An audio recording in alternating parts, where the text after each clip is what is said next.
Ngibingelele bonke abantu abalalele #yakhulumisa TV. Ngibingelele bonke abantu abalungisayo ababheke enkonzweni. Ngibingelele bonke abantu ababheke emhlanganweni, ababheke onyazini. Ngiyabingelela kakhulu labahlobo sami, ngiyazi ngilalele. Ngibingelele abantu abavukwayo emadolobheni. Vukani bafethu, vukani bafethu, vukani bafethu, inkonzo iyangena bafethu, vukani. Umnikazi usekhona ngaphakathi, umnikazi ulinde nina. Vukani bafethu, vukani bafethu, uBhombela ukhona unyazi bezulu empuza. Indaba enkulu kakhulu, indaba enkulu okuhlangene ngayo empuze. Nawe hlobo sami, wena ubheke ethempelini, uShembe nawe ukhona ngokomoya lapho. Ayikho indawo uShembe lapho angekho khona kuyona.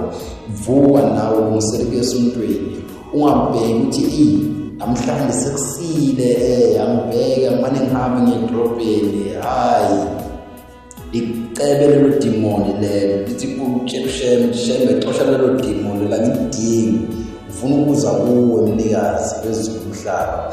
Vukani bafethu, vukani emathempelini ngokuhlukana kwenu. Vukani abashumayeli banilindile emathempelini, abafundisi banilindile emathempelini, abavakeli banilindile, umnikazi wezomhlaba unilindile, ingelosi yesabathi nilindile. Vukani bafethu, vukani ngempela, vukani. Kusile imini yesabatha mayibenhle okwangcwele.